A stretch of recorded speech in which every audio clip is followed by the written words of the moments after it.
So, Dr. Zakir, Ramadan is a month of opportunities. It's a month of blessed opportunities. What are the conditions that a person needs to have these deeds accepted by Allah subhanahu wa ta'ala? The basic two conditions are, number one is the intention. It should only be for Allah subhanahu wa ta'ala and no one else. Whatever deed you do, it should only be for Allah subhanahu wa ta'ala and no one else. This is very important. If this condition is not met, then all your deeds are wasted. And Allah subhanahu wa ta'ala says in the Quran, in Surah Bayyana, chapter number 98, verse number 5, it says that you worship none but Allah subhanahu wa ta'ala. And you do it only for Him and for no one else. It is further mentioned in Surah Insan, chapter number 76, verse number 9. It says that we have fed you for the sake of Allah subhanahu wa ta'ala, for the pleasure of Allah subhanahu wa ta'ala. We do not require any reward from you, nor do you require any returns. That means if you feed someone, it is for the sake of Allah subhanahu wa ta'ala, not seeking a reward or not seeking anything in return. This is a very important factor that we should note. All your actions should be for the sake of Allah subhanahu wa ta'ala. That's a very important factor. And further it's mentioned in the Quran, in Surah Shura, chapter number 42, verse number 20, that if you do a deed for the tilth, for the reward in the hereafter, Allah subhanahu wa ta'ala will multiply your reward, your tilth in the hereafter.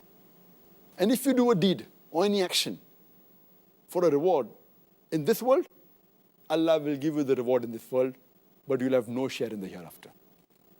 Allah repeated that message in Surah Hud, chapter number 11, verse number 15 and 16, that anyone who seeks the reward in this world or does any deed for this world and for the glitter of this world, Allah subhanahu wa ta'ala will surely give him in this world, but he will have no share in the hereafter except fire, except hell.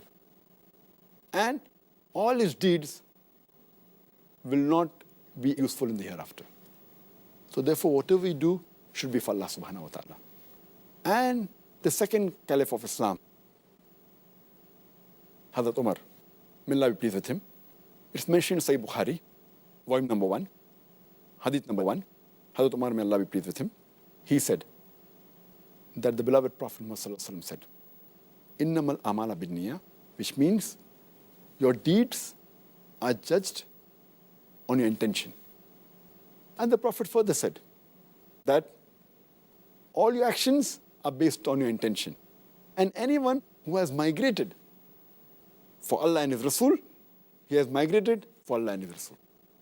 If anyone has an hijrah, migrated for the worldly benefits or for marriage, he has migrated for the worldly benefits and marriage. So niyyah is very important. And this is further repeated in another hadith, in Sahih Muslim, volume number 4, hadith number 7114. It says that our beloved Prophet Muhammad said that Allah subhanahu wa ta'ala says that I am alone sufficient. I do not require any associate. And if anyone does any deed for anyone else, as well as for me, I renounce that for the person who he has associated to. That means you can't do part of the deed for Allah and part for someone else. You have to do completely for the sake of Allah subhanahu wa ta'ala. Only for Him and no one else. Allah does not like anyone associate anything with Him. That's very important. So this is the basic point, that is the niyyah.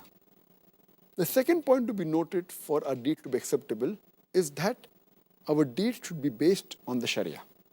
It should be in accordance to Allah and His Rasul, accordance to the teachings of the Quran and teachings of our beloved Prophet Muhammad. It's mentioned in Sahih Muslim, volume number 3, hadith number 4267, where our beloved Prophet Muhammad said that if your deeds and actions are not according to our way, according to the religion of Islam, according to Quran and Sahih Hadith, then that is rejected. That means for your deeds to be accepted, it should be according to Quran and Sahih Hadith. And it's also mentioned in another Sahih Hadith of Abu Dawud, volume number 3, Hadith number 4950. Our beloved Prophet Muhammad Sallallahu Alaihi Wasallam said that he told the people that follow my example and the example of Khulafa Rashidin. That's the rightly guided caliphs. So if you follow them and cling to it with eye teeth, that means strongly follow it. The sunnah of the Prophet, my sunnah, the Prophet said that his sunnah, his way, and the way of the Khulafa Rashidin. That is rightly guided caliphs.